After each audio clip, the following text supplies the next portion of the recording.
Voy a pasar a presentar a nuestro ponente el día de hoy, que es el doctor Eddie Miranda, el cual ha sido miembro de la asociación. Bueno, él es médico especialista en medicina interna, egresado de nuestra casa de estudios de la Universidad Nacional de San Agustín, con una segunda especialidad en medicina interna, otorgada por esa misma casa de estudios. Sin más que decir, doy pase al doctor Eddie Miranda para el desarrollo de la ponencia del día de hoy. Adelante, doctor. ¿Qué tal? Buenas tardes con todos. Se me escucha, ¿verdad? Sí, doctor, sí se escucha. Bien, perfecto. Bueno, agradecer la invitación de parte de la asociación y gustoso de que sigan organizándose así cursos. Bueno, en esta oportunidad vamos a hablar sobre una parte introductoria a la semiología médica y vamos a empezar con uno de los síntomas generales, que es fiebre. En realidad el tema lo he tratado de hacer lo más simple posible para que puedan entender, ya que la semiología en sí es parte, como un puente que va entre lo que es la parte teórica y la aplicación clínica, ¿no? Todo lo que se ha aprendido en ciencias básicas se va a aplicar en la clínica, pero a través de la semiología. Entonces es importantísimo saber o ya tener ideas sobre lo que es fisiología, anatomía, fisiopatología, porque eso nos va a ayudar mucho en lo que es la interpretación de los signos y síntomas, que es parte fundamental dentro del estudio de la semiología.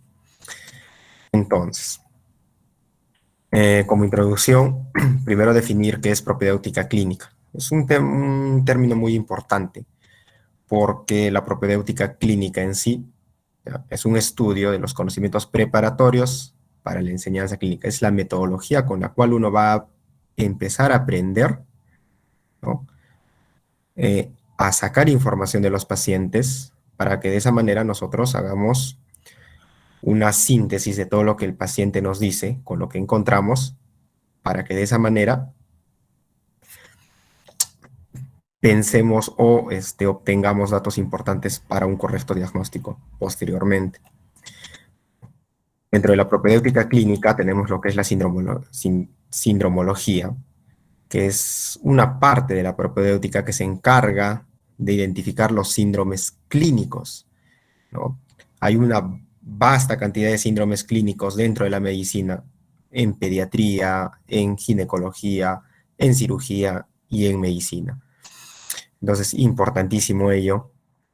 Y viene la otra parte de la propedéutica clínica, que es lo que nosotros vamos a ver, la semiología, que es la ciencia que se encarga del estudio de los signos y síntomas. Cuando estos signos y síntomas se unen en sí y forman o tienen una causa común, ¿no?, varios signos y síntomas, a ello se le considera síndrome clínico. Todos están relacionados con una causa fisiopatológica. Todos los signos y síntomas responden a una causa común. A eso se le llama síndromes clínicos. Y luego el conjunto de los síndromes clínicos que van apareciendo nos hace, ya, llegar al diagnóstico final. Entonces, importantísimo esta parte de lo que es la propedéutica clínica, sobre todo la semiología, ¿no?, para definir qué es un síntoma, porque eso es lo que estamos estudiando, signos y síntomas. El síntoma son las manifestaciones subjetivas, es lo que refiere el paciente, es con lo que va a venir a la emergencia o con lo que va a venir a consulta externa el paciente, informándonos. Por ejemplo, una cefalea, el paciente refiere que le duele la cabeza. Eso es un síntoma. El paciente siente que está caliente, ¿no?, lo que es sensación de alza térmica. Eso es un síntoma. El dolor, por ejemplo, a nivel torácico, un dolor torácico es un síntoma, es lo que el paciente siente y lo que nos va a referir al momento de la entrevista. Entonces, es una manifestación. ¿Por qué manifestación subjetiva? Porque nosotros no lo estamos objetivando. Es el paciente quien nos los dice. E incluso cuando nosotros valoramos la intensidad de, por ejemplo, de este síntoma, el dolor, también es algo subjetivo, porque a algunos pacientes les puede doler de forma leve, a otros de forma muy intensa.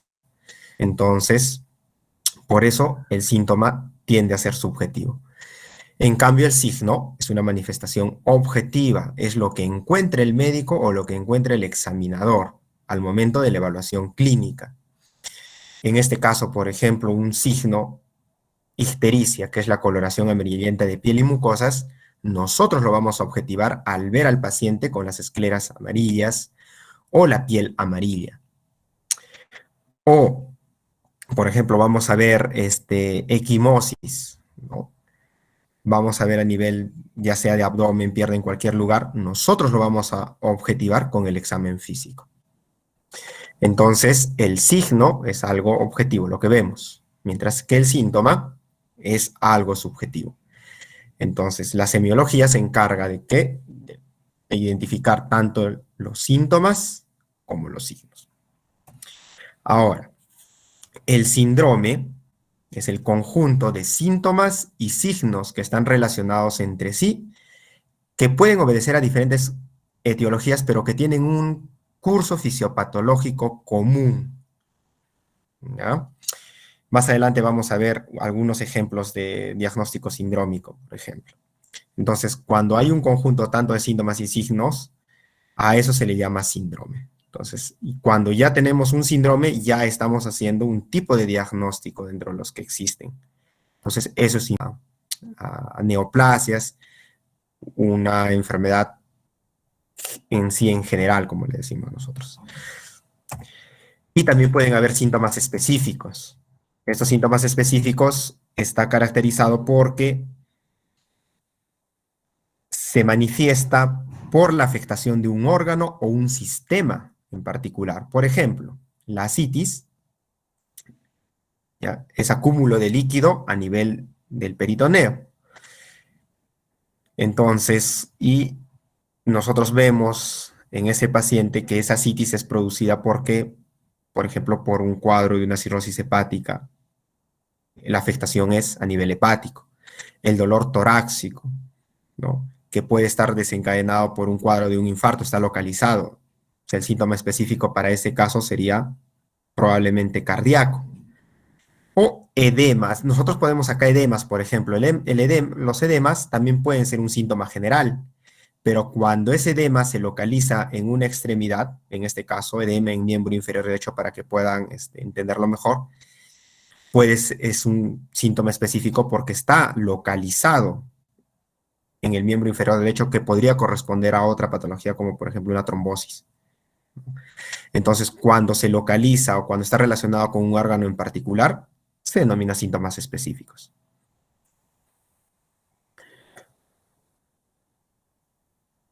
Ahora, lo importante que viene aquí es, dentro de la clasificación de los síntomas, es el tipo de clasificación por su valor diagnóstico.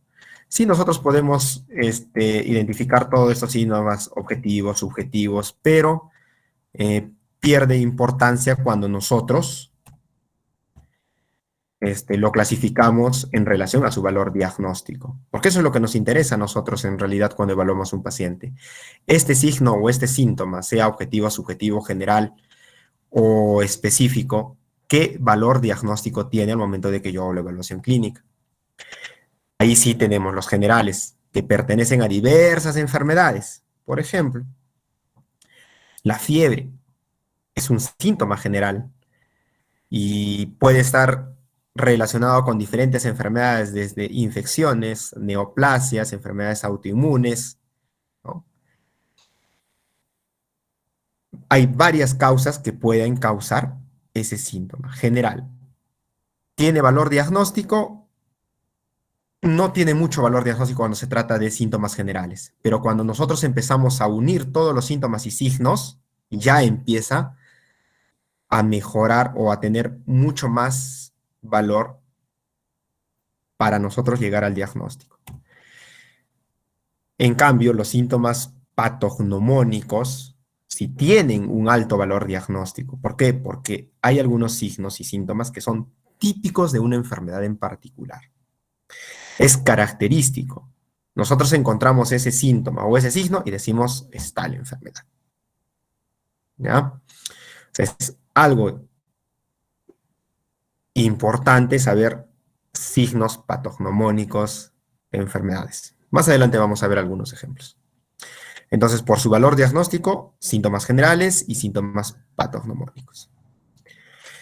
Entonces, una vez que ya sabemos esas definiciones, entramos a lo que es la semiología, ¿no? Ya sabemos que es la ciencia que estudia los síntomas y signos de las enfermedades, ¿sí?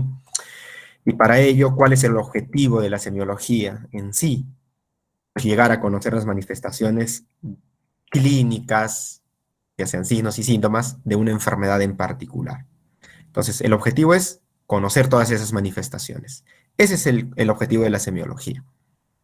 Entonces, importantísimo la aplicación clínica. Con ello nosotros llegamos al diagnóstico. Con todas las manifestaciones clínicas, ya más adelante he visto su programación, van a ser lo que es historia clínica, anamnesis y todo ello. A veces solo la historia clínica, la anamnesis y un buen examen físico, te aproxima un 60 hasta el 70% del diagnóstico final, ¿no? Entonces, es importante, nosotros tenemos que llegar a ese diagnóstico, ¿sí? Por ende, decimos que la semiología es el pilar fundamental de la medicina clínica, ¿no? Porque es importantísimo. Sin semiología nosotros no vamos a poder identificar signos y síntomas de alguna enfermedad que padece el paciente. Y obviamente cuando nosotros llegamos al diagnóstico, ya tenemos el diagnóstico, pero vamos a tener tipos de diagnósticos, ¿no? Y ese diagnóstico se va a llegar a conocer con distintos grados de precisión, ¿no? Entonces, cuando ustedes vayan a emitir un diagnóstico, pueden emitirlo dependiendo de qué precisión tengan, ¿no? Obviamente eso también importa mucho el conocimiento y la experiencia que tiene cada uno, y el saber identificar los signos y síntomas. Empezamos con los primeros, que es como diagnóstico sindrómico. Un diagnóstico que va a unir signos y síntomas que tienen una base fisiopatológica común, pero que pueden corresponder a diferentes enfermedades. Un diagnóstico anatómico, por la zona comprometida, el órgano comprometido, ¿no? O un diagnóstico etiológico, la causa por la cual se ha desencadenado toda esa expresión de síntomas y signos que han comprometido en realidad antes de ello un órgano en particular para que llegue a suceder ello. Entonces, cuando nosotros tengamos en una historia clínica, tenemos que ir con esta práctica. Normalmente ahora en realidad no se hace ese tipo de disquisición diagnóstica sindrómica, anatómica y etiológica, ¿no? Simplemente se ponen diagnósticos etiológicos y a lo mucho anatómicos. Se ha perdido mucho lo que es los diagnósticos sindrómicos, pero en realidad, para los que recién se están iniciando en esta parte de la aplicación clínica, el orden en el cual ustedes deberían iniciar a interpretar todos estos signos y síntomas para que lleguen a un diagnóstico sería sindrómico, luego anatómico y posteriormente al último etiológico, siendo mucho más preciso. En el diagnóstico sindrómico, por ejemplo, tenemos el síndrome de insuficiencia cardíaca, ¿no? ¿Qué signos y síntomas tienen la insuficiencia cardíaca? Disnea es una de ellas, sensación de falta de aire. También puede haber edemas en miembros inferiores, ¿no? También puede haber ingurgitación yugular, que es un signo que nosotros lo evaluamos. Hay crépitos a nivel pulmonar, ¿no?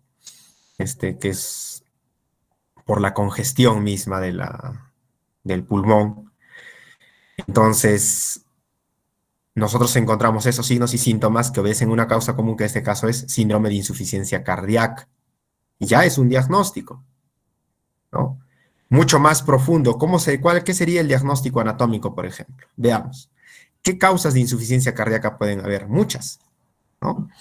Desde un infarto hasta obstrucción de la salida del flujo sanguíneo, alteraciones de las válvulas. En este caso, supongamos que hay una alteración de una válvula por una insuficiencia mitral. Hay una insuficiencia mitral, por lo tanto, la sangre de los ventrículos regresa hacia las aurículas y por ende disminuye el gasto cardíaco, disminuye la fracción de eyección y por ende el paciente entra en una insuficiencia cardíaca. O sea, la causa que ha desencadenado esa insuficiencia cardíaca anatómicamente está ubicado a nivel de la válvula mitral. Entonces, el diagnóstico anatómico sería, por el compromiso de la válvula mitral, insuficiencia mitral que conlleva una insuficiencia cardíaca, un síndrome de insuficiencia cardíaca. Ahora, tenemos la insuficiencia mitral, que es un diagnóstico anatómico. ¿Qué es lo que ha causado esa insuficiencia mitral? ¿No? Hay que ver qué causas. Pueden haber ruptura de las cuerdas tendinosas, o puede haber, qué sé yo, una infección a nivel de la válvula mitral. Entonces ya el diagnóstico es mucho más preciso en este caso, y el diagnóstico etiológico sería, por ejemplo, supongamos que el paciente de hecho ha venido con fiebre adicional, una insuficiencia cardíaca, con fiebre, el soplo que recién ha aparecido, pero nosotros evaluamos con un examen auxiliar y vemos que hay insuficiencia mitral. Un soplo de reciente aparición nos haría a sospechar en una endocarditis bacteriana. Etiológico por Streptococcus viridans. ¿Por qué? Porque ya se debe tener en este momento un cultivo donde se haya aislado el germen responsable de la endocarditis bacteriana. Entonces, si ustedes se dan cuenta, el síndrome de insuficiencia, el diagnóstico sindrómico de insuficiencia cardíaca, el diagnóstico pueden tener diferentes causas anatómicas o diagnósticos anatómicos, ¿cierto? Y el diagnóstico anatómico puede obedecer a una causa, puede ser infecciosa, puede ser traumática, muchas cosas, pero ya el diagnóstico etiológico es el diagnóstico final, es una endocarditis bacteriana que ha conllevado a una insuficiencia mitral y esta insuficiencia mitral a un síndrome de insuficiencia cardíaca. Entonces, veamos, este es un ejemplo de cómo se tendría que hacer la disquisición diagnóstica. Otro ejemplo. Ya, esta es la parte cardíaca. Un síndrome de déficit motor. Viene un paciente que no puede mover la mitad de su cuerpo, ya sea el lado derecho o el lado izquierdo, ¿no? Y uno lo evalúa. Dice, no puede mover. Uno lo evalúa y hay hemiplegia. Hay un signo evidente, hemiplegia. Seguimos con la evaluación. Hay hipertensión arterial, hay presión elevada, ¿no? Supongamos que está en 160/100 la presión. Entonces ya tenemos ahí características, signos y síntomas que obedecen a un síndrome de déficit motor. ¿Obedecen a una causa común ambas? Sí. ¿Qué probablemente podría estar pasando cuando nosotros tenemos un déficit motor? Pueden haber desde causas, lesiones medulares, hasta a nivel central, a nivel de corteza o a nivel de tronco. En cualquier zona podría estar ubicada la lesión. Entonces nosotros tenemos el diagnóstico sindrómico, solo es sindrómico sin haber hecho ningún otro estudio adicional. Luego de ello nosotros hacemos el estudio adicional, le hacemos una tomografía y nos encontramos que es un desorden isquémico de arteria cerebral media. O sea, desorden cerebrovascular isquémico, ¿no? Una parte del cerebro no se ha irrigado adecuadamente, lo que ha causado un infarto cerebral, lo que ha conllevado a un síndrome de déficit motor. Entonces tenemos el diagnóstico anatómico, porque ya hemos ubicado el órgano que ha sido comprometido, y más precisos todavía, la arteria cerebral media, ¿no? La que ha sido comprometida. Entonces tenemos el diagnóstico anatómico. Ahora, si tenemos un desorden cerebrovascular isquémico, el flujo no ha llegado, o sea, se ha obstruido a nivel de arteria cerebral media. Ahora, ¿por qué se habrá obstruido ese flujo? Tenemos, bueno, de repente la arteria ya estaba con un ateroma, o ha podido venir, por ejemplo, no sé, en este caso las endocarditis bacterianas, volviendo al ejemplo anterior, disparan pequeños émbolos, y uno de ellos ha podido llegar hacia la arteria cerebral media, ocluirla y causar el desorden cerebrovascular isquémico, la isquemia cerebral, ¿no? Si fuera en el caso de una infección, ya tendríamos la causa etiológica, que es una endocarditis. Pero en este caso no se trata de ello. Se busca la causa etiológica y se evalúa que a nivel cardíaco hay pues una arritmia cardíaca y una fibrilación auricular. ¿no? Y se evidencia a través de un ecocardiograma que hay pequeños trombos a nivel de la aurícula. Entonces, el diagnóstico etiológico sería un desorden cerebral vascular, ¿ya? Isquémico cardioembólico, porque el origen de ese coágulo que ha obstruido la arteria cerebral media ha sido por patología cardíaca. Entonces, si se dan cuenta, el diagnóstico etiológico es el que ha generado todo, tanto el diagnóstico anatómico y como el diagnóstico sindrómico. ¿Qué necesitamos para hacer el diagnóstico sindrómico? Solo la anamnesis, escuchar los síntomas con los que viene el paciente, un adecuado examen físico y nada más. No necesitamos ningún otro examen adicional. Solo es escuchar al paciente y evaluarlo para nosotros tener un diagnóstico sindrómico. Cuando ya vamos al diagnóstico anatómico y al etiológico, sí hacemos uso de recursos, exámenes auxiliares.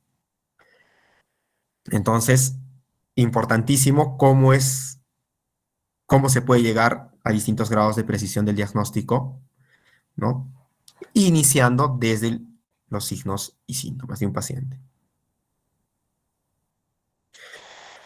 Bien, vamos a los síntomas generales, ¿no? La fiebre es uno de los síntomas generales en sí que vamos a tratar el día de hoy. Es importantísimo saber, cuando ustedes empiecen a hacer la revisión de todos los síntomas y signos, para que nunca se olviden y no tengan problemas al momento de reconocer, primero tienen que conocer la base fisiopatológica, ¿no? Lo que está alterado,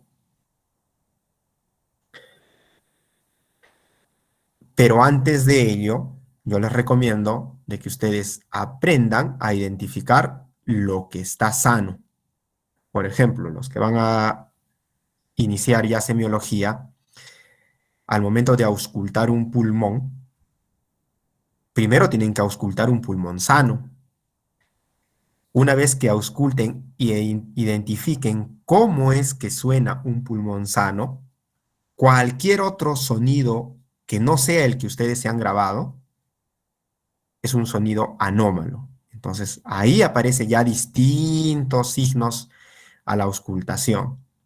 Pero primero tienen que identificar un pulmón sano. Igual, a nivel cardíaco, cómo son los sonidos, ¿no? El corazón, igual, tienen que auscultar un corazón sano. Tienen que evaluar un abdomen sano, ¿no? Entonces, primero ello. Luego recién empiezan a evaluar la patología en sí. Porque si no, después pueden malinterpretar algunos signos. Entonces, eso es importantísimo. Pero como los síntomas que vamos a tratar ahora son síntomas generales que pueden haber en muchas otras patologías, es importantísimo saber qué causas pueden generarme este síntoma general que es la fiebre. Primero la definimos. La fiebre es la elevación de la temperatura corporal central por encima del rango diario de una persona. ¿Por qué no pongo el valor aquí ahorita? Porque va a depender del momento en que se tome la temperatura. Antes se definía la temperatura más de 38 es fiebre, así, a rajatabla, pero no es tanto así, sino de que en el día va variando la temperatura corporal por el ciclo circadiano. Entonces tenemos estos puntos. Cuando la temperatura oral matutina es más de 37,2 o 98,9 grados Fahrenheit. Temperatura oral matutina, estamos hablando al despertar, en la mañana, sin corregir, porque la temperatura central es 0,5 grados centígrados más, ¿no? Que la temperatura oral. 37,2 porque en la mañana, de acuerdo al ciclo circadiano, la temperatura corporal suele estar mucho más baja. Y si es que la temperatura oral vespertina es mayor a 37,7 durante la tarde. ¿Por qué esa diferencia de 0,5? Porque durante el día, hacia la tarde, el organismo tiende a estar más caliente. Porque esa es la temperatura normal en este caso. Entonces va a variar en la mañana, si te toman en la mañana o si te toman en la tarde. ¿Ya? Y la pregunta es, ¿pero por qué no? Ya les dije la respuesta, es debido al ciclo circadiano. Debido a ello, varía la temperatura de acuerdo a las horas que vas pasando durante el día. Para ello hay que identificar, ¿qué tenemos que identificar? Primero, saber si se trata de una fiebre en común, si se trata de una hiperpirexia o si se trata de una hipertermia. Es importantísimo estos dos términos. ¿Por qué? Porque la hiperpirexia es una temperatura, o sea, es fiebre. Es una temperatura normalmente alta cuando la temperatura es por encima de 41,5 grados centígrados. ¿Ya? A eso se llama hiperpirexia. O sea, es un tipo de fiebre, sí, pero es anormalmente alta. Y para ello hay que hacer uso de antipiréticos, bajar la temperatura, porque a esa temperatura de 41,5 grados centígrados, ya las proteínas no están funcionando adecuadamente, a nivel cerebral también hay alteraciones. Entonces, a eso se llama hiperpirexia. Tiene un punto de corte, 41,5. Pero la hipertermia, ya, también es un tipo de fiebre, pero se caracteriza ¿por qué? Porque al ser una temperatura alta, puede llegar a rangos de 42, 43 grados centígrados, ¿ya? Pero la diferencia entre la fiebre de la hipertermia es que la hipertermia no tiene mecanismos activos para controlar esa temperatura. La fiebre normalmente se eleva la temperatura porque es el hipotálamo, el termostato, el que va a alterar la temperatura. Entonces se empiezan a activar algunas,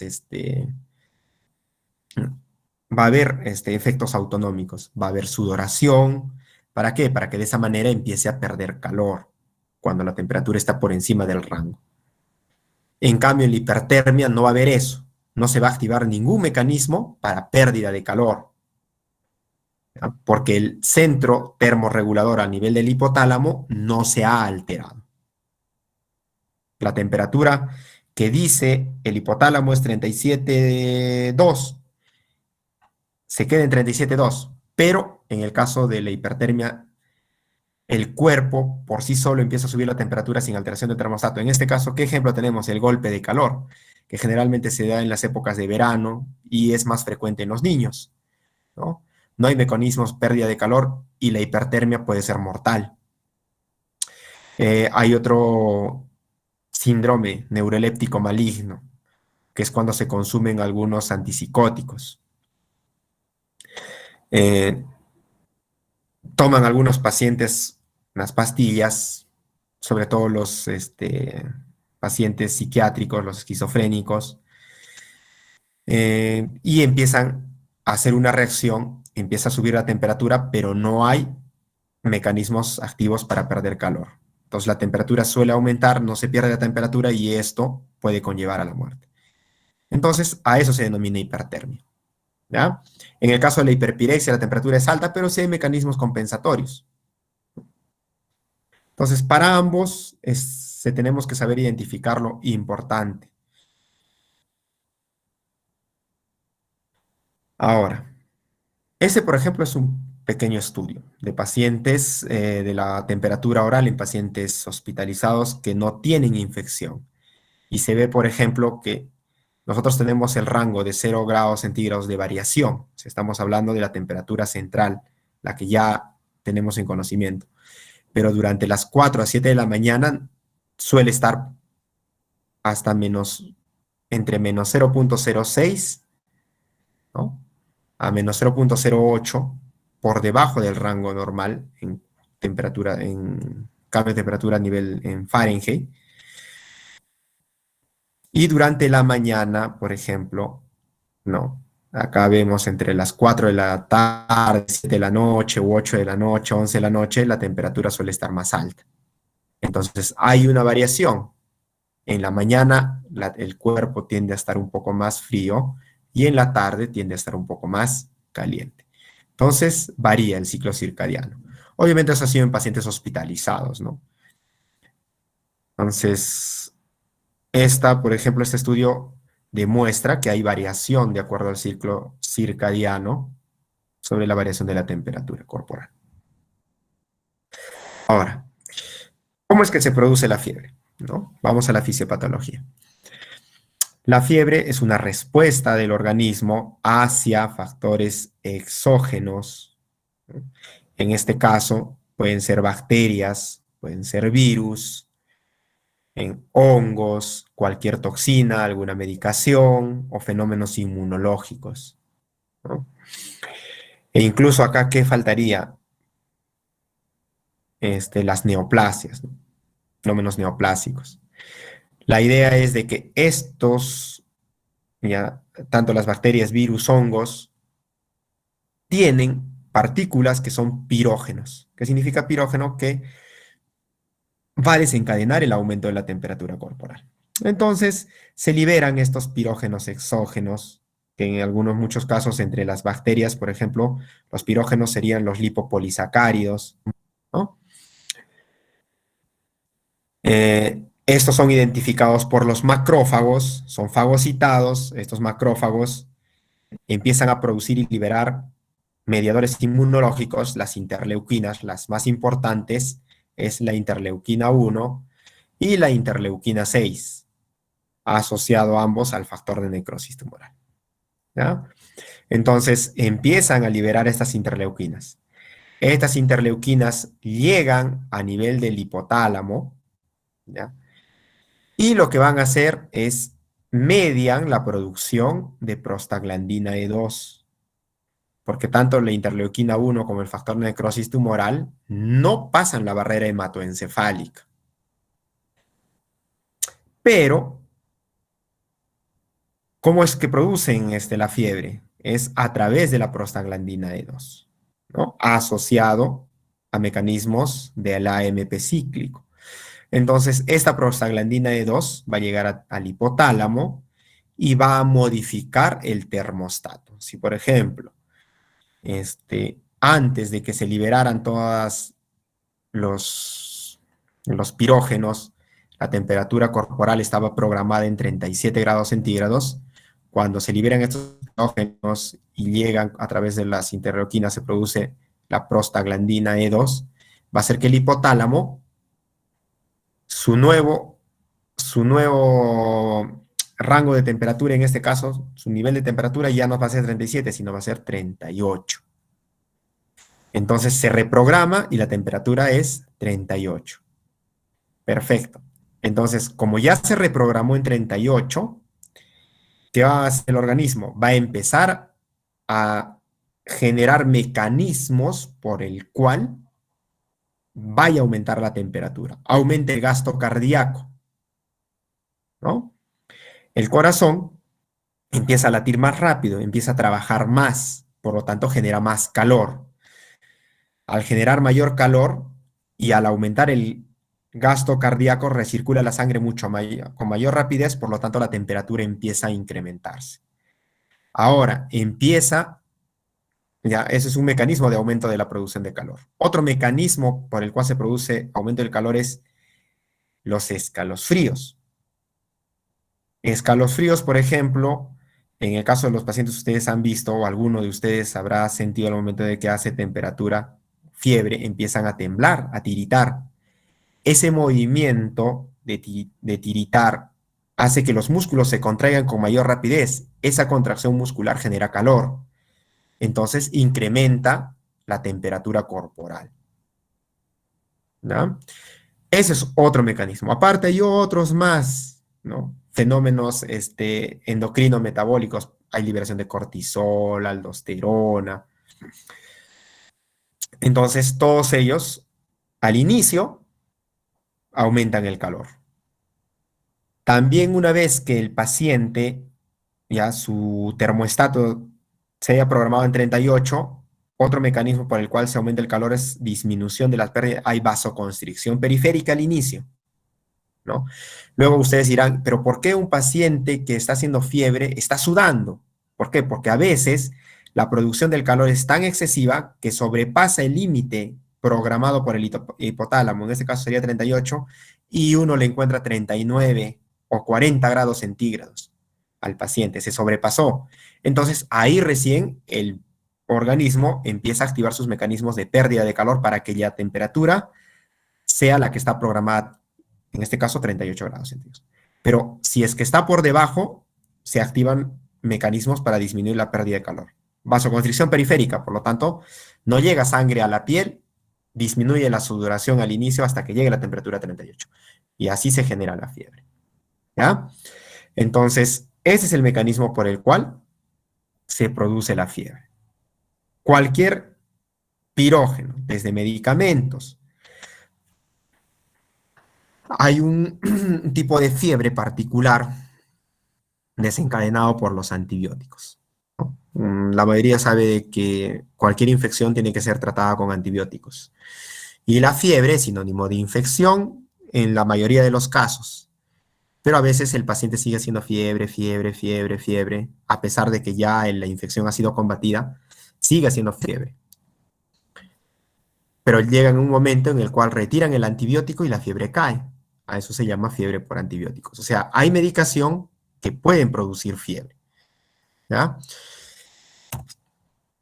Entonces, aquí, por ejemplo, este es el mecanismo más o menos de cómo es todo lo que se genera para producir fiebre. Y importante esto. ¿Por qué les traigo acá esta lámina? Porque aquí vamos a ver los puntos en donde se puede inhibir con algunos fármacos la producción de la fiebre. Si bien es cierto, la fiebre es un mecanismo de respuesta a los pirógenos, porque es una forma en la cual se puede eliminar la infección, si se trata de un cuadro infeccioso, pero cuando es excesiva, también altera la homeostasis. Por lo tanto, es necesario conocer dónde se puede inhibir el mecanismo de producción de la fiebre. En este caso, a nivel de la interleuquina 1, interleuquina 6, factor de necrosis tumoral, el interferón. ¿Por qué acá los corticosteroides? Si bien es cierto, los corticosteroides, ¿ya?, van a inhibir la expresión de estas interleuquinas a nivel del ARN. Entonces, si disminuye la producción de IL-1 y IL-6, va a disminuir la llegada de estos marcadores inflamatorios hacia el hipotálamo y vamos a disminuir la producción o la generación de la fiebre. Entonces, los esteroides, la prednisona, la hidrocortisona, la dexametasona, tienen efecto antipirético, sí, pero no es tanto porque hay otro mecanismo por el cual a nivel de los receptores tipo TOL, ¿ya?, o los agonistas de los receptores tipo TOL se puede generar fiebre, entonces hace un bypass al efecto del corticoide. Entonces, ¿sí tiene efecto antipirético? Sí, sí tiene efecto antipirético. Pero hay otros mecanismos por el cual se puede seguir produciendo fiebre, por lo tanto el efecto antipirético no es muy bueno que digamos. Pero sí tiene efecto antipirético. Ahora, como dije, a nivel del endotelio, a nivel hipotalámico, ¿ya?, hay receptores de las citoquinas que van a hacer que se genere prostaglandina E2. Entonces, esta prostaglandina se produce por efecto de la enzima de la ciclooxigenasa. Entonces, hay unos fármacos que van a inhibir la ciclooxigenasa, las COX. Eso lo van a llevar en farmacología en cuarto año. Pero es necesario que lo vayan sabiendo. ¿Por qué? Porque los antipiréticos, por ejemplo, los AINES, analgésicos no esteroideos o antiinflamatorios no esteroideos, ¿ya?, ellos inhiben las COX, la ciclooxigenasa. Entonces, al inhibir la ciclooxigenasa, no se produce prostaglandina E2. Y si no se produce prostaglandina E2, ya no hay activación del centro vasomotor y del termostato a nivel del hipotálamo. ¿Son muy buenos antipiréticos? Sí, son muy buenos antipiréticos. ¿Ya? Entonces, ahí están los AINES. En este caso, ¿son mejores que los esteroides? Sí, ¿por qué? Porque el mecanismo de producción de fiebre por los agonistas de los Toll-like receptor también se unen a este nivel y obviamente la prostaglandina E2 es la vía final de producción de fiebre. Entonces, los antipiréticos actúan a ese nivel y van muy bien. Entonces, tenemos estos. Son los más comunes y los tenemos a disposición. Y también hay otro, el dantroleno, por ejemplo, que es un inhibidor, ¿ya? Que lo que hace también es disminuir en la vía final ya de la producción de fiebre, ¿ya? Pero en general no se utiliza como antipirético, no lo usamos como antipirético. Usamos más los antipiréticos a nivel de la prostaglandina 2. Entonces, importantísimo saber el mecanismo, cómo se produce la fiebre, para que ustedes puedan entender en qué lugar actúa cada fármaco que se le da para la fiebre. Ahora, la fiebre tiene sus componentes. Tiene componentes tanto autonómicos, endocrino-metabólicos, comportamentales e inmunológicos, ¿no? Los autonómicos va a haber una redistribución sanguínea, como les dije, ¿no? Va a haber un gasto cardíaco elevado, va a haber taquicardia, por lo tanto la recirculación va a ser mucho mayor. Pero ¿a qué se denomina redistribución sanguínea? Va a haber vasoconstricción a nivel renal, va a haber vasoconstricción a nivel periférica, ¿no? Lo cual va a generar mayor gasto cardíaco y con ende va a aumentar la temperatura. Va a disminuir la sudoración, va a aumentar la presión arterial porque hay mayor gasto cardíaco, obviamente va a haber taquicardia, va a haber taquipnea. ¿Por qué taquipnea? Porque cuando el paciente o la persona empieza a hacer fiebre, empieza a producir o a consumir mayor cantidad de energía, ¿no? Para producir mayor calor.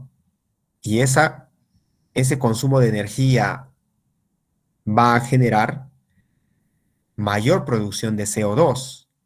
El CO2 se va a acumular, va a estimular el centro respiratorio y el paciente va a empezar a respirar más rápido para eliminar ese CO2 que se está produciendo de forma rápida por el aumento de la temperatura corporal. ¿Mm? Y también va a haber piloerección, ¿no? Los vellos se van a erectar. Entonces, todos estos fenómenos autonómicos suceden cuando ya el termostato se ha activado. Endocrinos metabólicos, aumento de la liberación de glucocorticoides, el cortisol se eleva. ¿Por qué se eleva el cortisol? Porque como necesitamos generar más calor y se consume más energía, entonces necesitamos elevar la producción de glucosa. Y los glucocorticoides son buenos elevando la glucosa para que haya suficiente reserva energética para producir mayor calor. La aldosterona, ¿no? ¿Por qué la aldosterona? Porque va a retener el sodio. ¿Para qué? Para que sigan funcionando las bombas de sodio, potasio, ATPasa, que son las que van a generar también calor. También se va a liberar la somatotrofina, va a aumentar la somatotrofina y va a disminuir la vasopresina. Entonces, todos estos cambios a nivel endocrino-metabólicos se generan después de haberse activado el termostato. Comportamentales. Sobre el comportamiento, va a haber escalofríos, ¿no? Lo que dije, es un mecanismo por el cual empiezan a tiritar los pacientes para generar calor. Anorexia, un paciente con fiebre no tiene ganas de comer. Somnolencia, un paciente con fiebre tiende a estar durmiéndose. Y hay afinidad por ambientes cálidos. Uno no se puede ir a un ambiente frío. ¿Por qué? Porque esa variación de la temperatura, la exposición al medio ambiente, que es, supongamos, les voy a explicar de esta manera. El ambiente está a 16 grados centígrados. La temperatura está en 36, la temperatura corporal. Entonces, de 16 a 36 son 20 de diferencia. Pero si es que el termostato se activa y hace de que la temperatura sea 38 grados centígrados, ya no van a ser 20 grados de diferencia, sino van a ser 22 grados de diferencia. Solo esos 2 grados de diferencia hace uno que en un ambiente que está a la misma temperatura, uno sienta frío. Por lo tanto, va a buscar un lugar mucho más caliente. Buscará un lugar que tenga una temperatura ya no de 16, sino de 18 grados centígrados. Entonces, por ende, es una forma para mantener esa diferencia de la temperatura, ¿ya? Con el medio ambiente. Por eso sucede la afinidad por ambientes cálidos. Y en fenómenos inmunológicos, pues la fiebre favorece la quimiotaxis, ¿no? Favorece que venga mayor cantidad de macrófagos. Pero al favorecer la quimiotaxis, uno diría, ah, sí, bueno, vamos a destruir y vamos a eliminar rápido estos agentes pirógenos.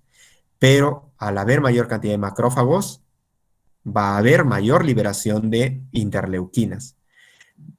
Por lo tanto, se va a hacer un ciclo, ¿ya?, que va a seguir generando mayor cantidad de temperatura. También aumenta la actividad oxidativa de los macrófagos. Entonces, así también se van a liberar radicales libres. Por lo tanto, la fiebre va a generar radicales libres y obviamente va a haber lesión celular. Por eso la fiebre en sí es buena, pero no tan buena. Y también hay proliferación de células inmunológicas, ¿no? Empiezan a haber mayor producción a nivel de la médula ósea de células blancas. Entonces, todos esos componentes, tanto autonómicos, endocrinos, metabólicos, comportamentales e inmunológicos, suceden cuando un paciente empieza a tener fiebre. Entonces, una vez que ya nosotros sabemos, ¿no?, cómo se produce la fiebre, sabemos en qué lugar y cuándo actuar, cuál es el mecanismo por el cual se produce, también hay patrones en los cuales se pueden presentar la fiebre. Por ejemplo, la más común es la fiebre intermitente, ¿no? Son variaciones de la temperatura que van desde fiebre, luego regresan a su temperatura basal y luego vuelven a hacer fiebre y luego vuelven a la temperatura basal y otra vez fiebre, y es en forma de picos, ¿no? Entonces, aquí al lado izquierdo es una gráfica, ¿ya?, de libro, y al lado derecho es una gráfica hecha de un Cardex de lo que se tiene en el hospital. Ahora que van a ir al hospital, van a ver que se grafica de esta manera la fiebre, la temperatura, ¿no? Y en este caso, ustedes ven que está graficada con lapicero, ¿no?, por encima de 39 grados centígrados, acá 39,5, luego bajó hasta 36,5, luego vuelve a 39 y otra vez vuelve a 36, y así. Y empieza a ser en forma de picos, todos por encima de la línea, ¿no?, de 38. ¿Ya?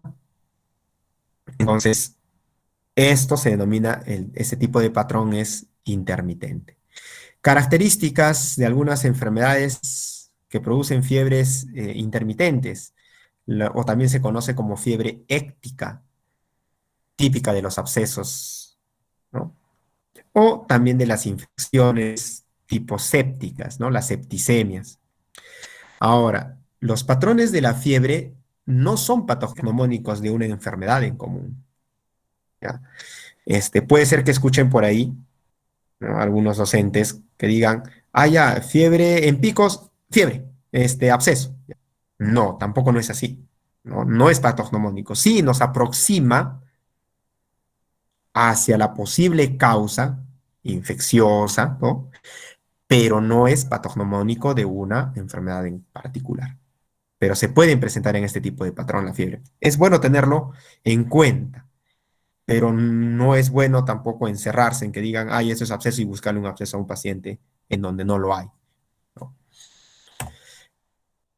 Hay otro tipo de fiebre, remitente y la continua. Ambas siempre se mantienen por encima del rango de la temperatura normal.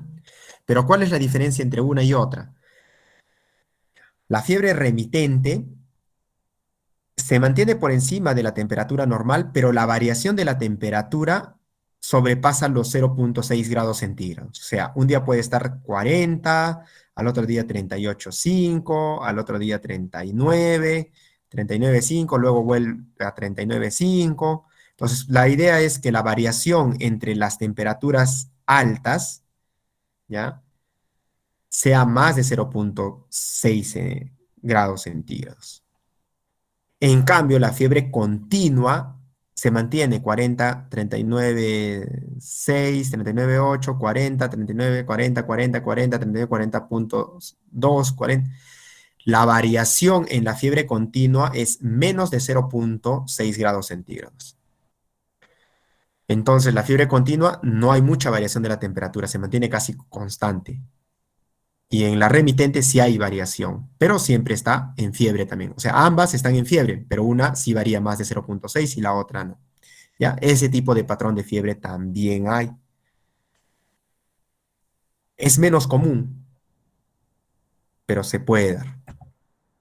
Otro tipo de fiebre recurrente. ¿Cuál es la característica de la fiebre recurrente? Generalmente, este, una cantidad determinada de días, por ejemplo, pueden ser 3, 4, 5 días, se mantiene febril el paciente por encima de 38, tipo una fiebre remitente, con variaciones.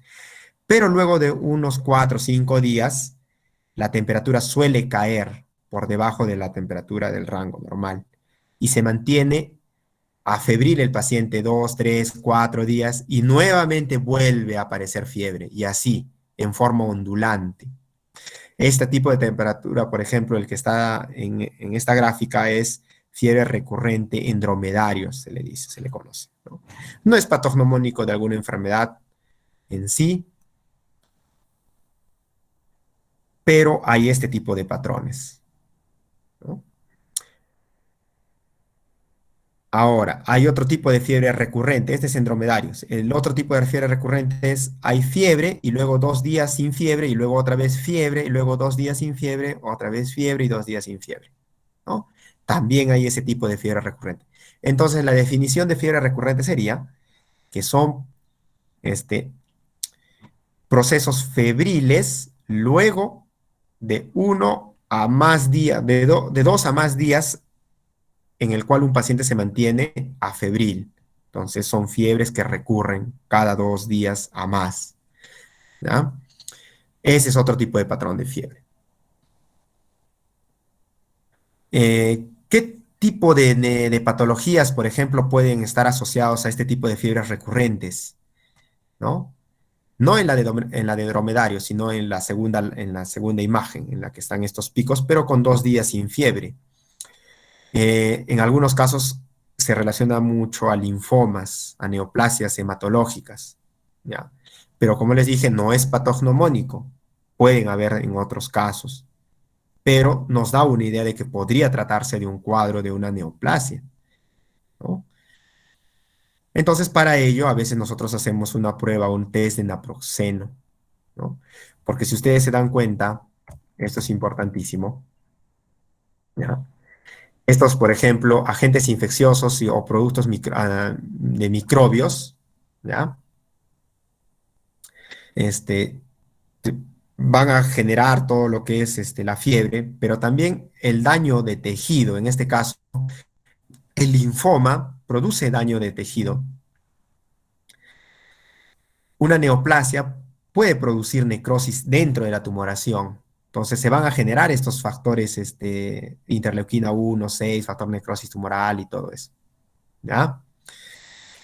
Entonces, en algunos casos, nosotros le hacemos una prueba de un test de naproxeno, que no es un test validado, pero nos ayuda a identificar si se trata de una causa este, infecciosa o de una causa neoplásica, ¿no? Se le da 250 miligramos de naproxeno 3 días seguidos y se ve si la fiebre cede o no cede.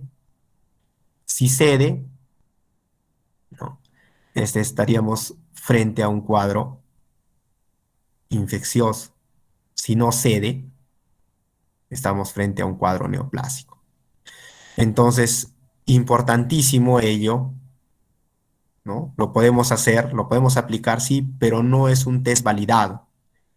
A veces suele ceder la fiebre y resulta pues de que, no, sí, sí era un cuadro infeccioso y a veces nos puede confundir. Por eso hay que tomarlo con sutileza, ese test de naproxeno.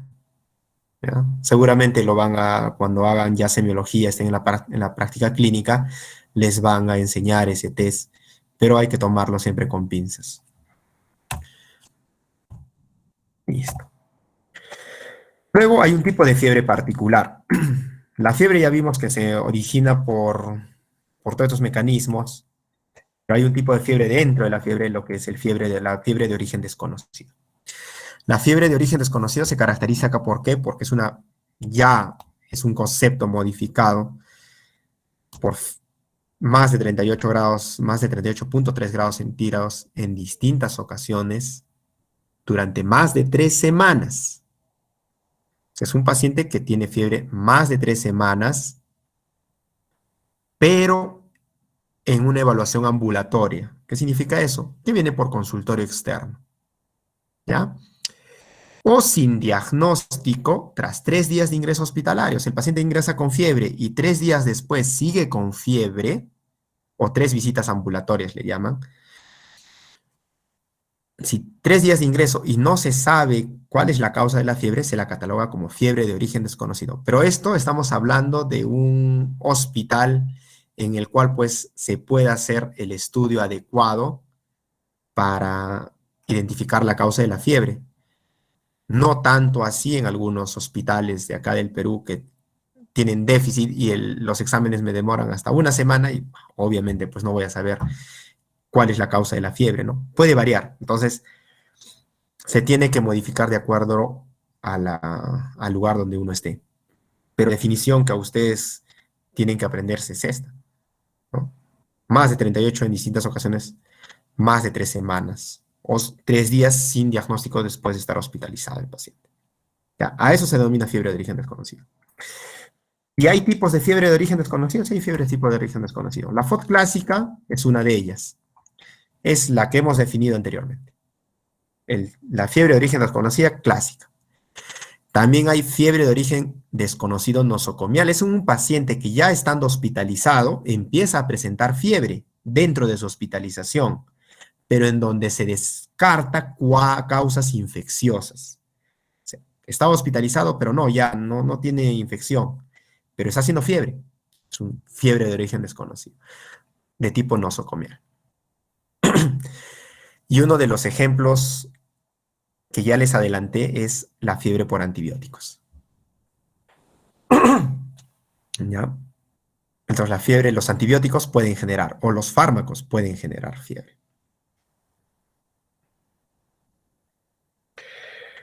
También está la fiebre en neutropénicos.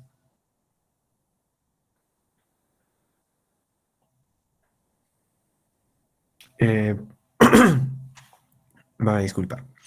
La FOD, en pacientes con neutropenia, una característica principal tiene que ser neutrófilos menos de 1500. ¿Ya? En esos pacientes inmunosuprimidos puede haber fiebre también. En otro caso asociado a pacientes con infección de VIH.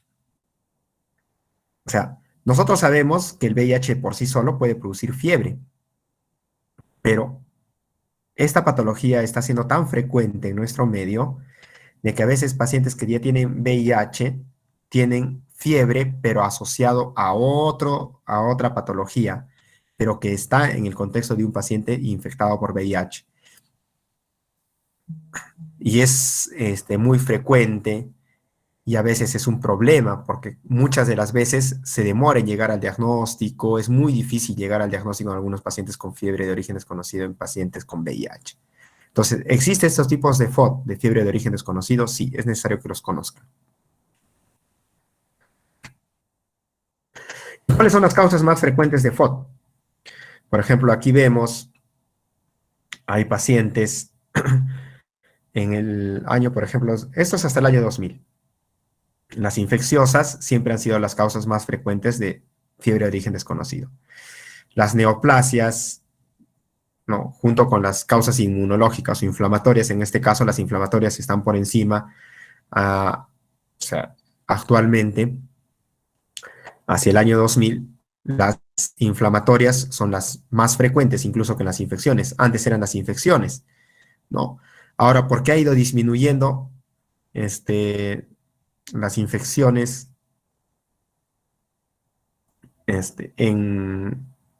hacia el año 2000? Porque ya hay algunos métodos adicionales que nos ayudan a identificar una infección. Por lo tanto, en menos tiempo se sabe cuál es la causa infecciosa de la fiebre. Entonces, por ende, ya de FOD, la fiebre tiende a ser menos. Pero las inflamatorias, las enfermedades inmunológicas, el lupus, la artritis reumatoide y otras causas, han ido aumentando. ¿Por qué? Porque todavía no se tienen algunos métodos de exámenes auxiliares que nos ayuden a identificar tempranamente. O sea, demoramos en hacer el diagnóstico de estas causas. Y hay algunos casos en los cuales que la fiebre de origen desconocido no llega a tener diagnóstico. Esas son las que han incrementado, obviamente porque son las que siempre han estado. O sea, si nosotros comparamos, por ejemplo, en el 50, vemos que las infecciosas eran un gran porcentaje, pero esto ha ido disminuyendo, ¿no? Pero si comparamos en relación a las de causa que no tengan diagnóstico, siguen siendo las mismas en cantidad, pero en porcentaje, porque esto es un todo.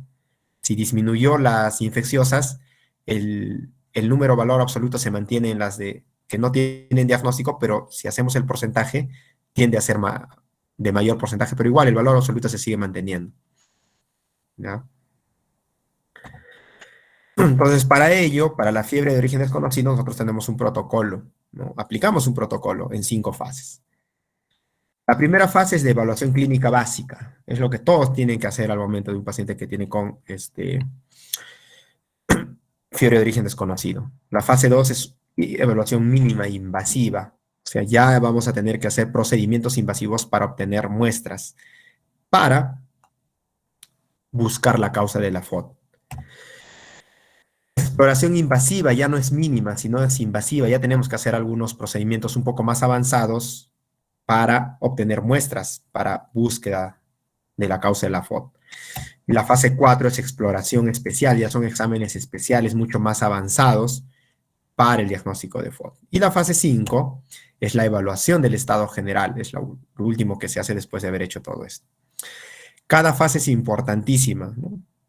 ¿Por qué? ¿Por qué este protocolo es importante? Porque a veces nos saltamos y queremos, ya tenemos a un paciente y decimos, ah, no, esta es una enfermedad rara, de frente estamos pensando en eso, sin antes haber evaluado cosas básicas.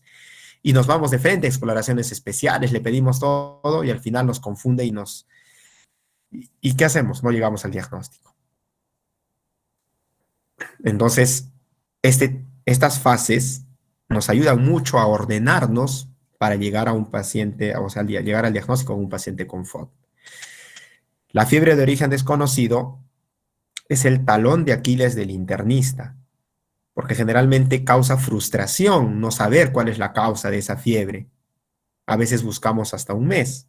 En experiencia propia hemos tenido pacientes casi un mes con fiebre, se hizo todo y no se llegaba al diagnóstico. Entonces, dentro de la fase 1 de la evaluación clínica básica es la anamnesis, exploración física y estudios de laboratorio en general, biometría hemática, o sea, todo el hemograma completo, proteínas C reactivas, serológicos para los genes más frecuentes, salmonella, shigella, infecciones virales como citomegalovirus, sífilis, examen de S, la prueba de Mantoux, estudios en general, por radiografía de tórax, una radiografía simple. O sea, son exámenes básicos. Por eso le dicen evaluación clínica básica. ¿Ya? Ya van a hacer la evaluación de lo que es anamnesis, exploración física, en un tema más adelante. Pero es importantísimo tener en cuenta esto. La anamnesis, exploración física nos orienta mucho. Ya si es que no se puede con ello, no se hace el diagnóstico, vamos a la evaluación mínima invasiva. Exploración física minuciosa. Tenemos que ser minuciosos al examinar cualquier signo que encontremos. Tiene que ser un apoyo para que nosotros lleguemos al diagnóstico. tenemos que repetir exámenes nuevamente para comparar los anteriores, si ha habido algún cambio. Por ejemplo, a veces el paciente viene con fiebre, le toma una radiografía de tórax y está normal, y a los 2 días le volvemos a tomar una radiografía de tórax y aparece un infiltrado en la tomografía, en la radiografía, perdón, o un nódulo que no había antes en la otra tomografía de aparición brusca. Ah, este paciente puede estar cursando con una sarcoidosis, por ejemplo, ¿no? Entonces, esos cambios nos pueden ayudar a identificar algunas patologías. Se repiten serológicos porque, ¿qué pasa? A veces esos serológicos en la evaluación clínica básica pueden ser negativos y se pueden positivizar recién. Eso sucede mucho en las infecciones por VIH. Al inicio se le toma negativo y luego a los 5 días sale positivo. Uy, ya pues, ¿no? Ahora, ese es examen rutinario. Si no hay diagnóstico después del examen rutinario, de haber repetido todo nuevamente, suspendemos fármacos. O sea, está recibiendo, tenemos que suspender fármacos. ¿Por qué? Porque una de las causas de la fiebre dijimos que podían ser medicamentosas. Entonces se suspende fármacos.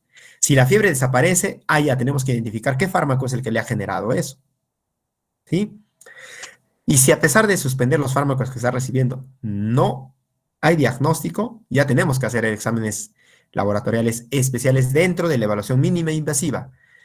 Por ejemplo, marcadores inmunológicos, ANA, factor reumatoide, anti-DNA para lupus, cultivos especiales de micobacterias en sangre y en orina para tuberculosis, pruebas endocrinológicas de función tiroidea o no, otra vez repetir parasitología, pruebas de función respiratoria. Si no tenemos diagnóstico, estudios especiales de imagen, tomografía, tránsito, enema de resonancia, ecocardiografía para ver si es que hay o no hay endocarditis. Entonces, esa es la manera de hacer una evaluación mínima invasiva. ¿Ya? Entonces, si no tenemos diagnóstico, pasamos a la fase 3, exploración invasiva. Podemos utilizar gammagrafía, y es un examen especial porque le vamos a meter contraste con galio o indio, dependiendo del enfoque clínico que tengamos. Si no tenemos diagnóstico, tenemos que buscar cualquier lesión y empezar a hacer biopsia. Arteria temporal en mayores de 50 años, aspirados de médula ósea, biopsias hepáticas, si es que estamos pensando en algo a nivel hepático. Tenemos una pequeña tumoración a nivel de cuello que es un ganglio, biopsia del ganglio. Si no tenemos diagnóstico, endoscopías, hay que empezar a hacer colonoscopía, endoscopía, broncofibroscopía, y tenemos que tratar de tomar muestras y biopsias. Pero ya mire, estamos en un punto, cuando ya llegamos a esta exploración invasiva, más o menos han tenido que pasar ya más de una semana en promedio, si es que seguimos el protocolo. Pero cuando lo hacemos demasiado, o sea, rápido, porque los resultados por lo menos han tenido que pasar para ya hacer biopsia y todo eso, unos 5 días en promedio. Si a pesar de eso no tenemos diagnóstico, vamos a la exploración especial. Hacemos electroencefalografía, electromiografías, otra vez repetimos la tomografía con contraste y resonancias, angiografías, nuevamente repetimos biopsias, hacemos ya punciones lumbares o incluso llegamos a hacer cirugía laparoscópica, laparoscopía exploratoria. Antes se hacía laparotomía exploratoria para búsqueda de ver si hay algo a nivel abdominal para tomar biopsia o no. Ahora es laparoscopía. Entonces ya llegamos a la intervención quirúrgica exploratoria para ver si es que tenemos o no tenemos un cuadro que nos haga sospechar de alguna patología en especial. Si a pesar de esto no encontramos diagnóstico, porque eso es lo que pasa en la fiebre de origen desconocido, llegamos a la evaluación del estado general, la fase final, fase 5. Y vamos a ver, bueno, si el estado general del paciente es conservado, solo está haciendo fiebre, pero no está descompensado, lo damos de alta y lo vigilamos de forma ambulatoria, ¿no? O rehospitalizar, ¿no? En un tiempo prudente. Lo vigilamos, ¿qué significa esto? Vemos, control evolutivo, ¿ya?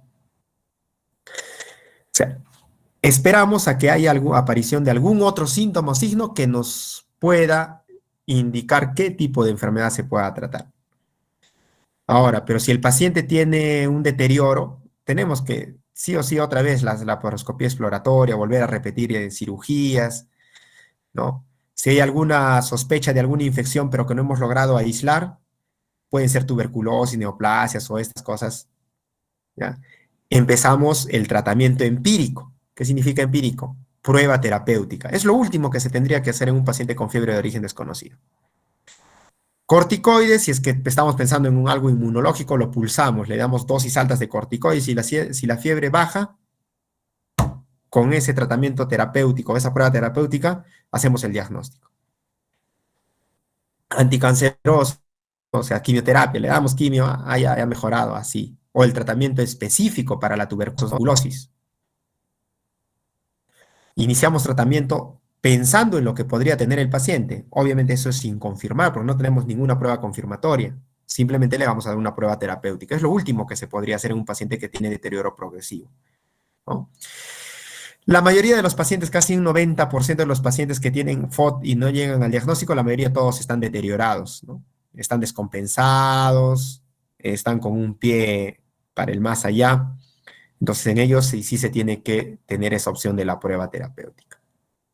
Esto, por ejemplo, en un hospital MINSA se demora pues un mes, 2 meses para llegar a esto. Pero en los hospitales que tienen todos los recursos necesarios, a veces es la mitad de tiempo que se toma para poder llegar a hacer esto, ¿no? Más o menos esta es la forma como se podría enfocar la fiebre de origen desconocido.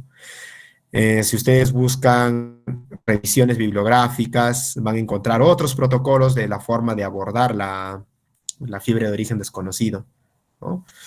Hay muchos otros protocolos, cada quien tiene sus pros, sus contras, pero la idea es, si utilizamos cualquier otro protocolo, que nos ayuda es organizarnos, ser más ordenados en la búsqueda de la patología que pueda estar causando la fiebre, ¿no? Otro caso especial son los pacientes por VIH. ¿Por qué te traigo acá los pacientes por VIH? Porque hay bastantes pacientes que ingresan a los hospitales que ya tienen infección por VIH. Y la causa principal de estos pacientitos con fiebre en VIH es la tuberculosis. Casi cerca de un 41% de pacientes en este estudio que se hizo, ¿ya?, en España. Acá también en Arequipa la tuberculosis es frecuente, porque la tuberculosis, si un paciente tiene tuberculosis hay que buscarle VIH, y si un paciente tiene VIH hay que buscarle tuberculosis, ¿no? Y también tienen otras enfermedades más frecuentes, como infecciones por micobacterias atípicas, leishmaniasis visceral, infección por hongos. ¿Por qué? Porque este paciente está inmunosuprimido, entonces cualquier infección puede eh, producir fiebre. Pero uno se preguntaría entonces, ¿por qué el linfoma no Hodgkin está aquí por encima de otras enfermedades como toxoplasmosis, infección diseminada por citomegalovirus? ¿Por qué? Porque el linfoma también está asociado al VIH, o sea, el VIH puede producir linfoma. Este es un cuadrito importante sobre la supervivencia acumulada de pacientes con diagnóstico y sin diagnóstico de FOD. O sea, ¿quiénes viven más? Obviamente los que tienen diagnóstico, ¿no? La mortalidad, por ejemplo, cae rápidamente, ¿no? En cuanto a los meses de seguimiento, por ejemplo, la mortalidad cae. En cambio, en el caso de los pacientes que no tienen diagnóstico, la mortalidad es mucho mayor, ¿no? Entonces, es importantísimo llegar al diagnóstico. Sí, es importantísimo llegar al diagnóstico en un paciente con FOD. So, la fiebre, importantísimo, ¿ya? Si no llegamos al diagnóstico, el paciente, el riesgo de que muera es mucho más alto que sin diagnóstico. En este caso, por ejemplo, el diagnóstico más frecuente en este caso es de tuberculosis en pacientes con VIH, y de los pacientes con FOD aquí en la región Arequipa, también la tuberculosis es una de las más frecuentes causas de fiebre de origen desconocido. Hace poco tuvimos un paciente de 19 años que vino por fiebre. Él era deportista, 1,80 m, buen peso, que empezó con fiebre, fiebre, fiebre, fiebre, fiebre. Antes de ello tenía pues anemia, tenía otros síntomas que quisieron buscar otras causas. Con el pacientito hemos estado casi 20 días buscando las causas, el hecho biopsias y todo. Se ha buscado todas las pruebas habidas y por haber para buscar tuberculosis, todo salió negativo y todo eso. Entonces el pacientito estaba muy mal, ya estaba ya cerca de llegar a fallecer porque estaba muy descompensado, hasta que se hizo una nueva biopsia de pleura, se mandó, llegaron los resultados y simplemente se informó como granuloma, ¿no? Ni siquiera se objetivó la tuberculosis. Y en base a eso se inicia el tratamiento para tuberculosis. A los 5 días la fiebre cae, el paciente empieza a mejorar, ya va un mes del tratamiento de la tuberculosis, el pacientito ha mejorado bastante, ha vuelto a ganar peso, pero nunca se llegó a tener o a identificar el bacilo de la tuberculosis. Entonces, ese pacientito, por ejemplo, si no se llegaba a esa biopsia, se iba a hacer una prueba terapéutica con ese pacientito, era lo que quedaba con él. Si iniciaba el tratamiento específico, así no tengamos algo que nos indicara que podría ser tuberculosis, y si mejoraba, el diagnóstico era de tuberculosis. Entonces, son varias causas, en el hospital se ven frecuente pacientes con tuberculosis. Entonces, es importantísimo tener en consideración, la tuberculosis es la gran simuladora, puede simularte cualquier signo, cualquier síntoma, hay que tenerlo siempre en cuenta como una enfermedad, ¿ya? En los casos de fiebre, la tuberculosis tiene que estar como un diagnóstico diferencial. En el caso, por ejemplo, del VIH, el enfoque es un poco diferente, ¿no? Porque ya acá se tiene que hacer estudios para identificar gérmenes oportunistas. Todos los pacientes con VIH tienen inmunosupresión, entonces en ellos se tiene que buscar gérmenes oportunistas o infecciones oportunistas. Se evalúan resultados, esos resultados depende, si hay diagnóstico etiológico, se hace el tratamiento dirigido, si no hay diagnóstico etiológico, hay aparición de síntomas locales, por ejemplo, aparece en la lesión una piel, hacemos estudio dirigido hacia ese punto, y si no tenemos diagnóstico, nuevos procedimientos de la misma manera, biopsia de frente, ya nos estamos pasando, no es como en el otro, ¿no? Evaluamos, repetimos, ¿no? Ya con ellos de frente a biopsia, ecocardiograma, broncofibro, biopsia, cultivo para, o sea, todo en eso, en ellos cambia. ¿Por qué? Porque en ellos sí es necesario avanzar mucho más rápido, ¿no? Entonces ya llega el diagnóstico. Si no hay diagnóstico, si hay diagnóstico, tratamiento de específico. Si no hay diagnóstico, tratamiento empírico frente a tuberculosis en un paciente con VIH. Y vigilar evolución. O sea, ahí cambiamos un poquito el enfoque sobre el estudio de una fiebre de origen desconocido en un paciente, un adulto que no tiene VIH y un adulto que tiene VIH. Entonces, antes se hacía el estudio general de la fiebre de origen desconocido, la FOD clásica. Pero ahora hay que ver el tipo de paciente que tenemos en la fiebre. Si es que es VIH o si es que no es VIH. ¿No? Bueno, eso sería todo por ahora. Si tienen alguna pregunta, gustoso de responder.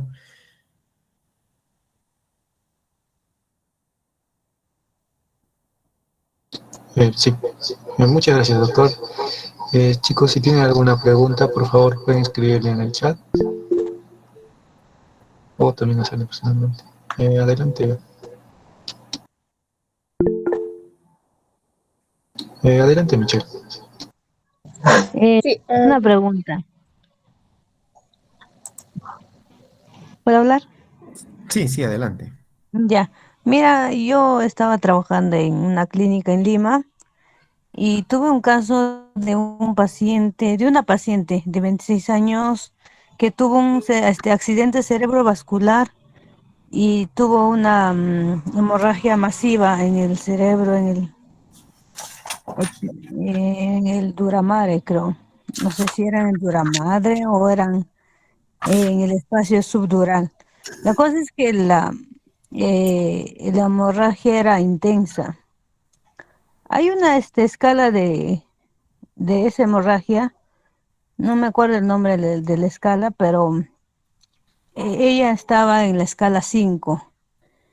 La cosa es que la paciente estuvo en cama UCI y hacía fiebres altas de 41 grados centígrados y no cedía con ningún antipirético.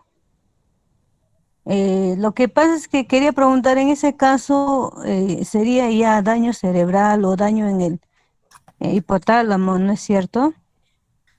Exactamente, sí. Generalmente, cuando hay lesiones cerebrales, recordemos que el hipotálamo es el termostato, es el que va a regular la temperatura. Entonces, algunos traumatismos encefalocraneanos, ya que no controlan la temperatura con antipiréticos ni nada por el estilo, no es porque se haya generado eh, como han visto, ¿cuál es el mecanismo de producción de la fiebre de los pirógenos? Los antipiréticos van a bloquear ello, ¿no es cierto? Pero cuando no se llega a controlar la fiebre, y es una fiebre sostenida, en este caso estamos hablando de una fiebre sostenida, sumo, ¿ya? Probablemente ha habido una lesión cerebral a ese nivel. Entonces, el hipotálamo se daña, el termostato se daña y la fiebre se mantiene. Ya es una nueva temperatura corporal que va a tener el paciente. No sucede, no es muy frecuente, ¿no?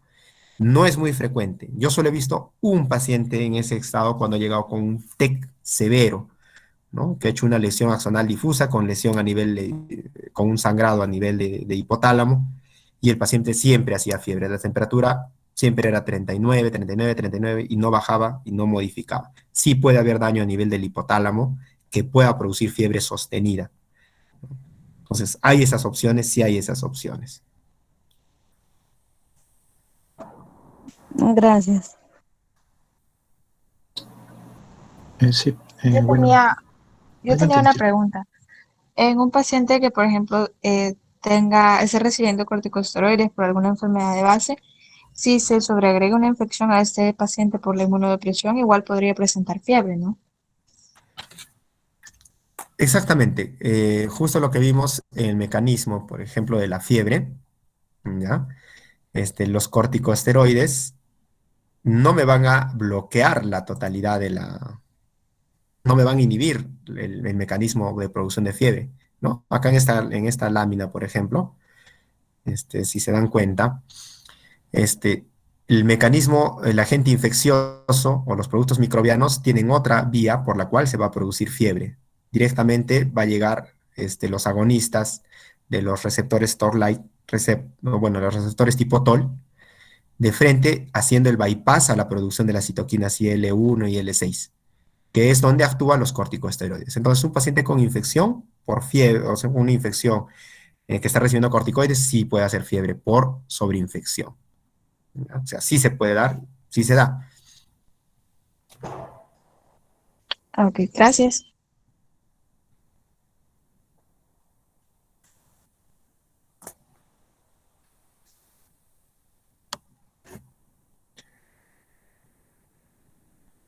¿Alguna otra duda, comentario que tengan? Buenas noches, doctor. Michelle Alfaro ha levantado la mano. No sé si tenga alguna pregunta. Ah, era la que acabo de hacer, perdón. Sí, muchas gracias. Chicos, ¿alguna pregunta que tienen para el doctor, por favor?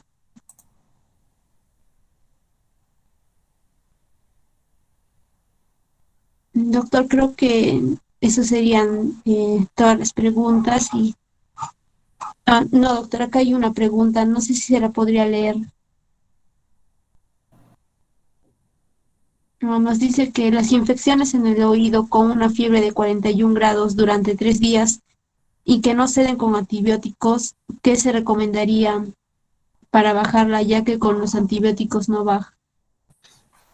Ya bueno, primeramente, hay que recordar que los antibióticos no tienen la función de antipiréticos, ¿ya? Mientras sigan los pirógenos exógenos, en este caso los lipopolisacáridos por la infección, va a seguir produciéndose fiebre. En este caso, lo que se utiliza ahí son antipiréticos, ¿no? Paracetamol, el metamizol. Y en el caso de que no se pueda, o sea, no baje totalmente la fiebre, se puede hacer uso de métodos físicos, agua tibia, paños tibios, porque el agua se va a evaporar y por ende va a bajar la temperatura corporal, ¿ya?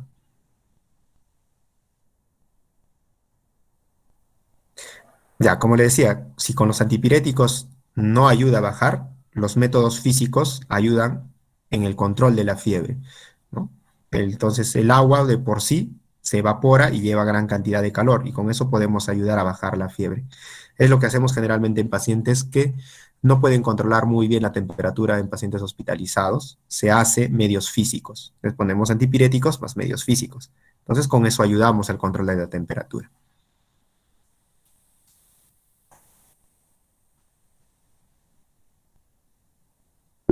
Doctor, otra pregunta más. En caso de los niños, he visto casos que llegan a convulsionar con temperaturas altas. ¿Y cuál es el mecanismo en este caso? Ya. En el caso de los niños, la fiebre, como les dije, cuando ya se llega a una temperatura por encima, cuando se llega por una temperatura por encima del valor normal, el cerebro de los niños tiende a ser mucho más susceptible a los cambios de temperatura. Entonces, la temperatura hace de que a nivel cerebral se activen algunos canales, pueden ser de sodio, ¿no? Que esos canales de sodio hacen que ingresen y se despolariza fácilmente la membrana de las neuronas. Entonces se genera impulsos y esos impulsos empiezan a producir convulsiones. Eso es en el caso de los niños, porque obviamente su sistema nervioso es mucho más susceptible a los cambios de temperatura. No así en los adultos. En los adultos, para que haya una convulsión, tiene que haber un aumento exagerado de la fiebre, se tiene que haber una hipertermia. Puede haber hiperpirexia más de 41,5 grados centígrados, y en el caso de la hipertermia, cuando no hay mecanismos compensatorios para bajar la temperatura, sí el paciente empieza a convulsionar porque ya la temperatura es excesiva. En el caso de los niños con 39 grados centígrados te puede convulsionar, porque ese cambio de temperatura fácilmente puede desencadenar potenciales a nivel de cerebro.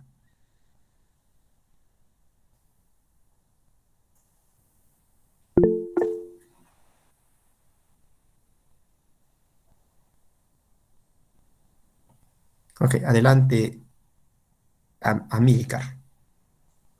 Buenas noches con todos, buenas noches, doctor. Sobre la pregunta anterior, me pareció muy interesante. Me gustaría, a raíz de esa misma pregunta, preguntarle, doctor, en caso de un niño, de un lactante mayor, ya, que generalmente sucede esto en provincia, aumenta la temperatura, ya, estamos hablando de una fiebre alta, una hiperpirexia, como mencionaba.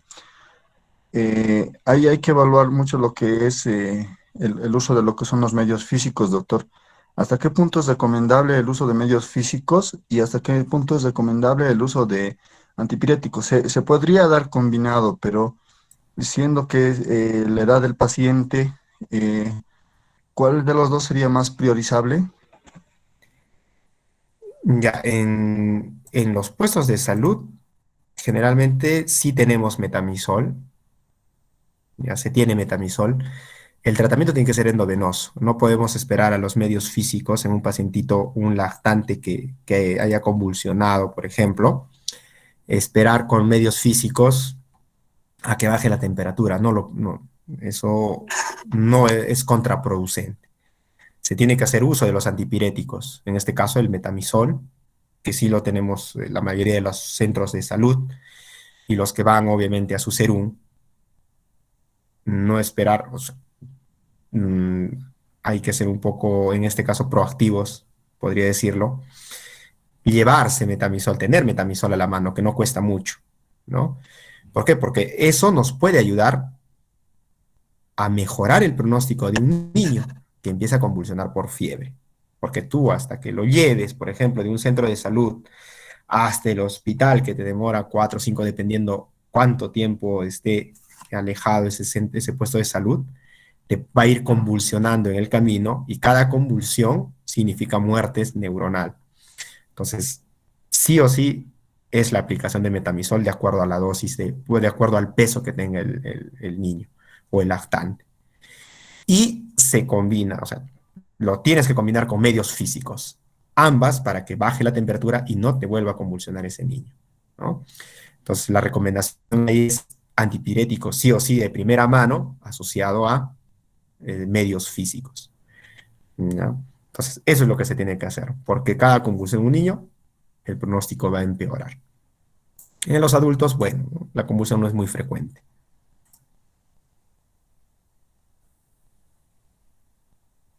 Ya, doctor, gracias. Entonces, primero la vía, la carga, ¿no?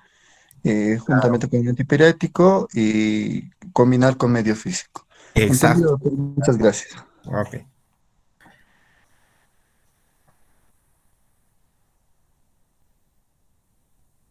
Doctor, había una última pregunta en el chat que nos menciona la fiebre en el COVID-19, ¿por qué persiste varios días? Perfecto. Es una pregunta muy interesante, ¿no? Ya que este, estamos en esta pandemia, ya que todavía no salimos de ella. El COVID tiene una particularidad, produce bastante lo que es la interleuquina 6. Está asociado mucho a la producción de interleuquina 6. Este, y como hemos visto, uno de los pirógenos principales es la interleuquina, ¿ya? Si bien es cierto, en algunos pacientes les damos antipiréticos, la fiebre suele bajar, pero no llega a desaparecer, porque la producción, la explosión de las citoquinas inflamatorias, en este caso la interleuquina 6, ¿ya? Es tan, o sea, es tan desmedida, de que por eso mismo se produce, pues, la lesión pulmonar, ¿no? En algunos que requieren oxígeno, en otros no, ¿ya? Pero esa interleuquina 6 produce, por la tormenta, produce gran cantidad de fiebre y dura bastante tiempo, a excepción de qué pacientes. Eso por experiencia en los pacientes que utilizamos este, inmunomoduladores, ¿ya? Se ha probado un fármaco, nosotros utilizamos un fármaco inhibidor de la interleuquina 6 en pacientes que empiezan a requerir ya oxígeno, ¿ya? Entonces, en ellos, después de utilizar al segundo día, la fiebre cae bruscamente. ¿Por qué? Porque se utilizó un inhibidor de la interleuquina 6. Pero como ese fármaco solo se utiliza en pacientes que utilizan oxígeno y que tienen la interleuquina 6 elevada, es que hemos visto en ellos ese efecto. Pero generalmente en los pacientes que no requieren oxígeno, pues o sea, la cantidad de interleuquina que se sigue produciendo ahí es alta, por eso la fiebre en esos pacientes dura, persiste bastante tiempo, ¿no? Y es bien incómoda, ¿no? Porque suele durar, algunos dura hasta una semana, les dura totalmente la fiebre. Bueno, y la sudoración, que son los mecanismos compensatorios hacia la fiebre, pues se siguen activos todavía y el paciente sigue sudando más allá de la semana incluso. Es por ese mecanismo, ¿no? La producción excesiva de interleuquina 6.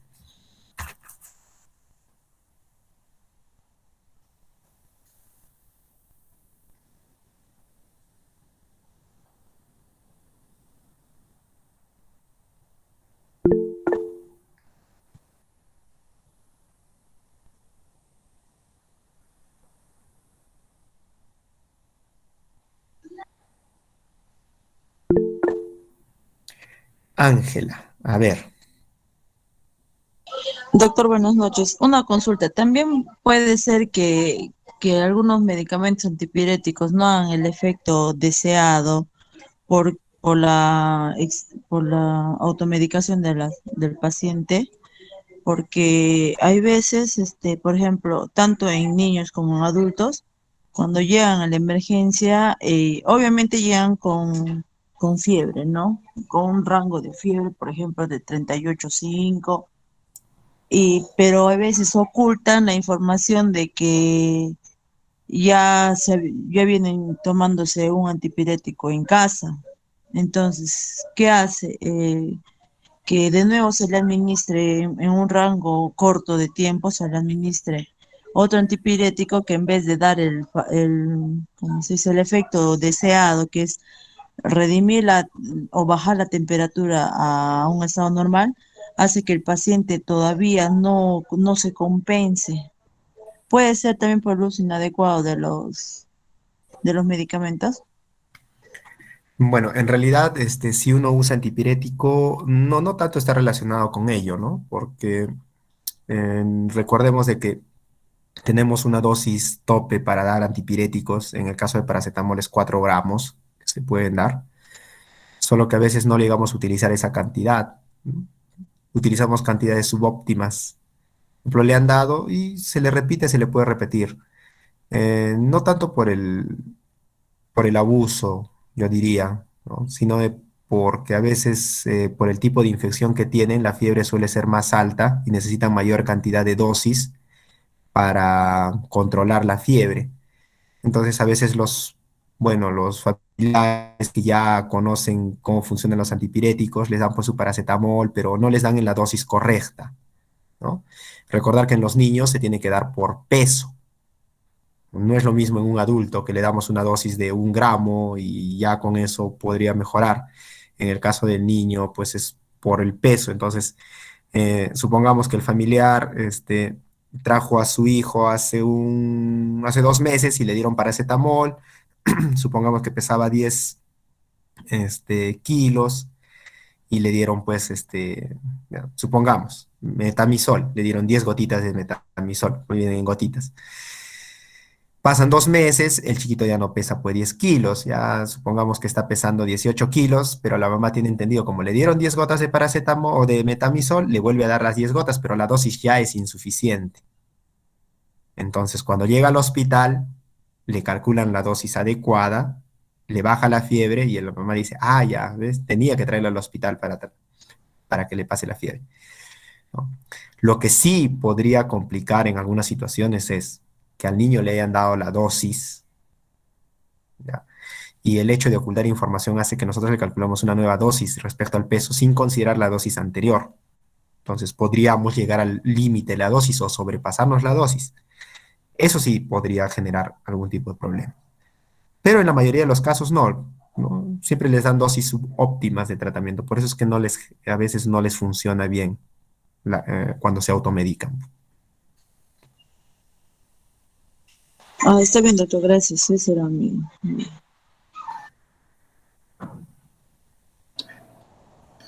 Bueno, muchas gracias, doctor. En serio, ha sido una excelente ponencia.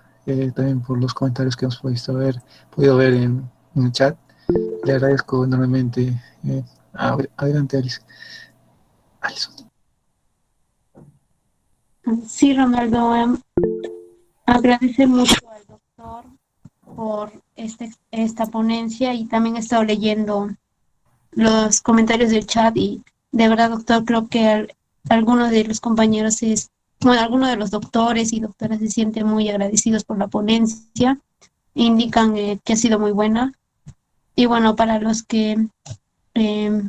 buenas noches para los que no han podido estar en la reunión en vivo a través de la plataforma Meet, pedirles mil disculpas por estos inconvenientes y esperemos que para las siguientes ponencias se pueda dar de una manera normal en donde todos podamos interactuar.